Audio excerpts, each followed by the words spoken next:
चलिए जानते हैं आज देश और दुनिया की सिलेक्टेड काम की और महत्वपूर्ण 25 बड़ी खबरों को सिर्फ 10 मिनट में। पर अभी तक आपने इस वीडियो को लाइक नहीं किया है तो लाइक कर दें और इस चैनल को सब्सक्राइब भी कर लीजिए। तिरुपति लड्डू विवाद, घी सप्लायर को कारण बताओ नोटिस जारी। केंद्र सरकार ने 4 कंपनियों के सैंपल जांचे, एक कंपनी के घी में मिलावट मिली।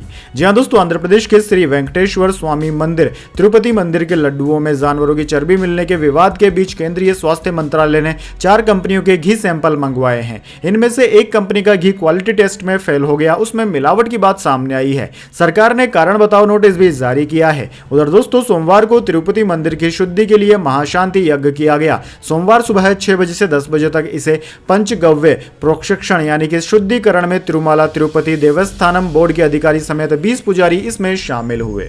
चलिए दोस्तों जान लेते हैं अगली खबर। आतिशी ने सीएम की कुर्सी खाली छोड़ी, कहा जैसे भरत ने खड़ाऊ रखकर सिंहासन संभाला, मैं दिल्ली संभालूंगी। भाजपा बोली चापलूसी नहीं, काम करें। जी हां दोस्तों, दिल्ली की नई मुख्यमंत्री आतिशी ने सोमवार को पदभार संभाल लिया। वह सुबह 12 बजे सीएम ऑफिस पहुंची और औपचारिकताएं पूरी की। इस दौरान आतिशी ने सीएम ऑफिस में एक कुर्सी खाली छोड़ दी और खुद दूसरी कुर्सी पर बैठी। आतिशी ने कहा कि जैसे राम के वनवास जाने के बाद भरत ने खड़ाऊ रखकर अयोध्या का सिंहासन संभाला, मैं उसी तरह दिल्ली सीएम की कुर्सी संभालूंगी। 4 महीने बाद दिल्ली के लोग केजरीवाल को फिर से इसी कुर्सी पर बैठाएंगे। तब तक ये कुर्सी इसी कमरे में रहेगी और केजरीवाल जी का इंतजार करेगी। चलिए जान लेते हैं अगली खबर। इजराइल ने लेबनान पर 300 मिसाइलें दागी, 182 की मौत। हमले से पहले मैसेज भेजा, लोग सुरक्षित जगहों पर चले जाएं। लगातार 4 दिन में 900 स्ट्राइक की। जी हां दोस्तों, इजराइल ने सोमवार को पूरे लेबनान में 300 से ज्यादा मिसाइलें दाग दी। इस हमले में 182 लोगों की मौत हो गई, वहीं 700 से ज्यादा लोग घायल हैं। हमले के बाद लेबनान में 2 दिन के लिए स्कूल बंद कर दिए गए हैं। लोग सुरक्षित जगहों पर जाते देखे गए। इस वजह से कई शहरों में ट्रैफिक जाम की स्थिति हो गई है। दरअसल दोस्तों, आपकी जानकारी बता दें, इजराइल का यह लगातार 4थे दिन मिसाइल हमला है। लेबनान के शहरों पर 900 से ज्यादा मिसाइलें दागी गई है, जिनमें अब तक 250 से ज्यादा लोग मारे जा चुके हैं। चलिए दोस्तों जान लेते हैं अगली खबर। राहुल गांधी बोले 56 इंच की छाती वाले प्रधानमंत्री पहले जैसे नहीं, मोदी के आत्मविश्वास में कमी आई, यह लोकसभा में साफ दिखता है। जी हां दोस्तों, विपक्ष के नेता और कांग्रेस सांसद राहुल गांधी आज जम्मू कश्मीर के दौरे पर हैं। राहुल ने सूरनकोट में कहा कि प्रधानमंत्री मोदी के आत्मविश्वास में कमी आई है। आज उनसे जो भी विपक्ष कराना चाहता है वह कराता है। भाजपा भाई भाई को लड़वाती है। जो 56 इंच की छाती वाले मोदी जी पहले थे, वे अब वैसे नहीं है। लोकसभा में उनके सामने खड़ा होता हूं, मुझे साफ दिखता है कि उनका आत्मविश्वास खत्म हो गया है। वे कानून लाते हैं, हम उनके सामने खड़े हो जाते हैं, वे कानून पास नहीं कर पाते हैं।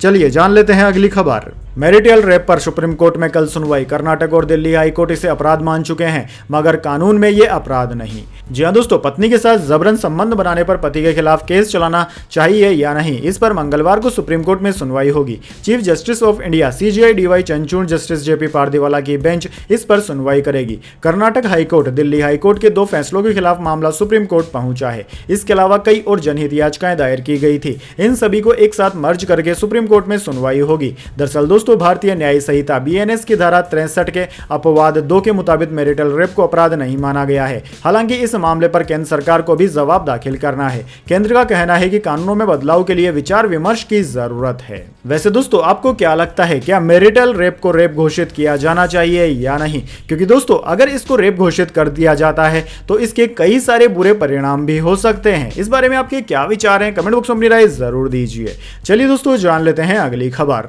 ऑस्कर फॉरेन फिल्म कैटेगरी में किरण राव की लापता लेडीज। रेस में 29 फिल्में थी, अब तक 3 भारतीय फिल्में नॉमिनेट हुई, किसी को अवार्ड नहीं। जी हां दोस्तों, फिल्म लापता लेडीज को 97वें ऑस्कर अवार्ड 2025 की फॉरेन फिल्म कैटेगरी में भारत की ऑफिशियल एंट्री मिल गई है।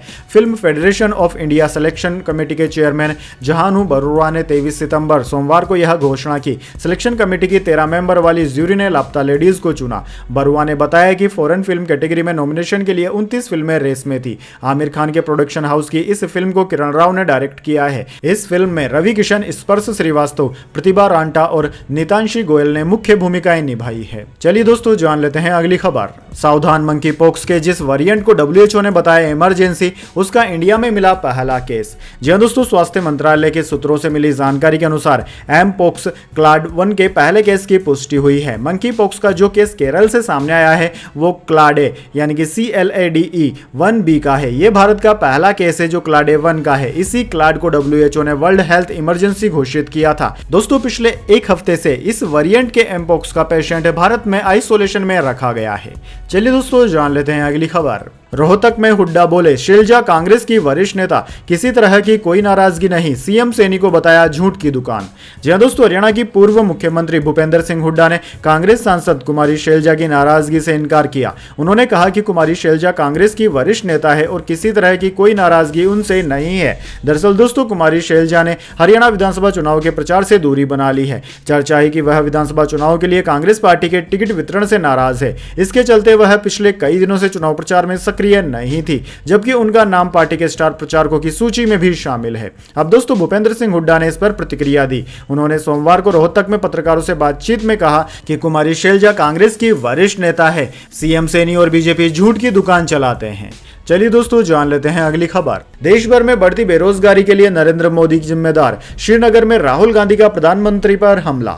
जी हां दोस्तों, लोकसभा में विपक्ष के नेता और कांग्रेस सांसद राहुल गांधी ने श्रीनगर में रैली की। इस दौरान उन्होंने प्रधानमंत्री मोदी और बीजेपी पर जमकर निशाना साधा। उन्होंने कहा कि जम्मू कश्मीर को केंद्र शासित प्रदेश में बदलकर बीजेपी ने यहाँ के लोगों के लोकतांत्रिक अधिकार छीने हैं। राहुल गांधी ने कहा कि आपने देखा होगा कि लोकसभा चुनाव से पहले नरेंद्र मोदी का 56 इंच का सीना कहा जाता था, लेकिन क्या आपने उन्हें इन दिनों देखा है? अब मूड बदल गया है। इंडिया ब्लॉक और कांग्रेस पार्टी ने नरेंद्र मोदी के मनोविज्ञान को बदल दिया है। उन्होंने यह भी कहा कि भारत में बढ़ती बेरोजगारी नरेंद्र मोदी की देन है। चलिए दोस्तों जान लेते हैं अगली खबर। छत्तीसगढ़ में आसमान से बरसी मौत, बिजली गिरने से 5 छात्रों समेत 8 ने गंवाई जान। जी हां दोस्तों, छत्तीसगढ़ में एक बड़ा हादसा हो गया। राजनांदगांव के जोतराई में आकाशीय बिजली गिरने से 8 लोगों की मौत हो गई। इस हादसे में 5 बच्चों और 3 युवकों ने भी जान गंवा दी। दोस्तों आपको बता दें, यह हादसा सोमानी थाना क्षेत्र के जोराताई गांव में उस वक्त हुआ जब स्कूली बच्चे स्कूल से लौटने के दौरान आकाशीय बिजली की चपेट में आ गए। रिपोर्ट के मुताबिक इस हादसे में एक छात्र की हालत गंभीर है। राजनांदगांव के कलेक्टर संजय अग्रवाल ने घटना की पुष्टि की है। सभी 6 बच्चे 11वीं कक्षा में पढ़ते थे और परीक्षा देकर लौट रहे थे। चलिए दोस्तों जान लेते हैं अगली खबर। देश का मानसून ट्रैकर, छत्तीसगढ़ में बिजली गिरने से 8 की मौत, बिहार में बाढ़, यूनिवर्सिटी की परीक्षाएं टली, एमपी में कल से बारिश का अलर्ट। जी हां दोस्तों, छत्तीसगढ़ में बिजली गिरने से 8 लोगों की मौत हो गई। इनमें 4 बच्चे शामिल थे। घटना सोमवार दोपहर राजनांदगांव जिले में हुई। वहीं दोस्तों दूसरी ओर बिहार में गंगा नदी के जल स्तर को बढ़ने के कारण बस्तर, भोजपुर, सारण, वैशाली, पटना, समस्तीपुर, बेगूसराय, लखीमसराय, मुंगेर, खंगडिलिया, भागलपुर और कटिहार में 12.67 लाख आबादी बाढ़ से प्रभावित है। बाढ़ के चलते मुंगेर विश्वविद्यालय ने परीक्षाएं स्थगित कर दी है। वहीं दोस्तों मध्य प्रदेश के भोपाल, इंदौर और जबलपुर में आज हल्की बारिश हो सकती है। यहां कल से 3 दिन तक तेज बारिश का अलर्ट जारी किया गया है। राज्य में मानसून सीजन में अब तक 41.8 इंच बारिश हो चुकी है। भारतीय मौसम विज्ञान विभाग ने देश के 16 राज्यों में आज भारी बारिश का अलर्ट जारी किया है। चलिए दोस्तों जान लेते हैं अगली खबर। अमित शाह बोले, खट्टर का टाइम पूरा हुआ तो बदलाव किया, कांग्रेस में पिता पुत्र लड़ रहे, राहुल गांधी ने सिक्कों का अपमान किया। जी हां दोस्तों, देश के गृह मंत्री अमित शाह सोमवार को हरियाणा के दौरे पर रहे। उन्होंने फतेहाबाद के टोहाना और यमुनानगर के जगाधरी में रैली की। अमित शाह ने कहा कि हरियाणा में कांग्रेस के अंदर मुख्यमंत्री पद को लेकर लड़ाई चल रही है। सुरजेवाला ने तो नए कपड़े सिला लिए हैं, यहाँ तो पिता पुत्र भी लड़ाई लड़ रहे हैं। हमारे यहाँ तो मनोहर लाल खट्टर ने कह दिया कि मेरा टाइम पूरा हो गया है, हमने बदलाव कर दिया। उन्होंने कहा कि हरियाणा में कांग्रेस की रैलियों में पाकिस्तान जिंदाबाद के नारे लगे। राहुल बाबा यह करवाकर किसको खुश करना चाहते हैं? ये आतंकवादियों को छोड़ना चाहते हैं। राहुल गांधी ने सिखों का भी अपमान किया। राहुल बाबा पगड़ी पहनकर गुरुद्वारे में जाओ और वहां माफी मांगो। चलिए दोस्तों जान लेते हैं अगली खबर। बिहार में 1600 करोड़ की लागत से बन रहे पुल का एक हिस्सा गिरा, पिलर पर गार्डर रखते समय हादसा। जी हां दोस्तों, बिहार में एक और पुल गिर गया। राजधानी पटना में बन रहे निर्माणाधीन पुल का एक हिस्सा ढह गया। इसको लेकर अधिकारियों ने बताया कि रविवार रात को हुई इस घटना में कोई घायल नहीं हुआ है। न्यूज एजेंसी की रिपोर्ट के मुताबिक यह घटना हाल ही के दिनों में बिहार के कई जिलों में 1 दर्जन से ज्यादा पुलों के गिरने के बाद सामने आई है। निर्माणाधीन पुल का जो हिस्सा गिरा है वो बख्तियारपुर ताजपुर गंगा महासेतु का हिस्सा है, जिसकी देखरेख बिहार राज्य सड़क विकास निगम लिमिटेड कर रही है। दोस्तों बताया जा रहा है कि गार्डर के बियरिंग को बदलने के दौरान यह हादसा हुआ और पिलर पर गार्डर रखते समय एक हिस्सा नीचे गिर गया। चलिए दोस्तों जान लेते हैं अगली खबर। स्त्री 2 ने 40 दिन में रच दिया इतिहास, बनी ताबड़तोड़ कमाई करने वाली पहली हिंदी फिल्म। जी हां दोस्तों, राजकुमार राव और श्रद्धा कपूर की स्त्री 2 ने बॉक्स ऑफिस पर इतिहास रच दिया है। मीडियम बजट की यह फिल्म न केवल अब तक की सबसे बड़ी ब्लॉकबस्टर फिल्मों में से एक बन गई है, बल्कि डोमेस्टिक मार्केट में 600 करोड़ रुपए का आंकड़ा छूने वाली इतिहास की दूसरी हिंदी फिल्म बन गई है। इसके अलावा स्त्री 2 अब एक ही भाषा में यह मुकाम हासिल करने वाली पहली हिंदी फिल्म भी है, जिसने इंडस्ट्री के लिए एक नया स्टैंडर्ड सेट किया है। ट्रेड एनालिस्ट तरण आदर्श के मुताबिक स्त्री 2 ने शनिवार तक 598.90 करोड़ रुपए कमाए थे, जो कि 600 करोड़ रुपए के आंकड़े से सिर्फ 1.1 करोड़ रुपए कम था। दोस्तों रविवार को फिल्म ने अपनी कुल कमाई में 4.85 करोड़ रुपए जोड़े, जिससे इसकी डोमेस्टिक कलेक्शन 603.75 करोड़ रुपए हो गई है।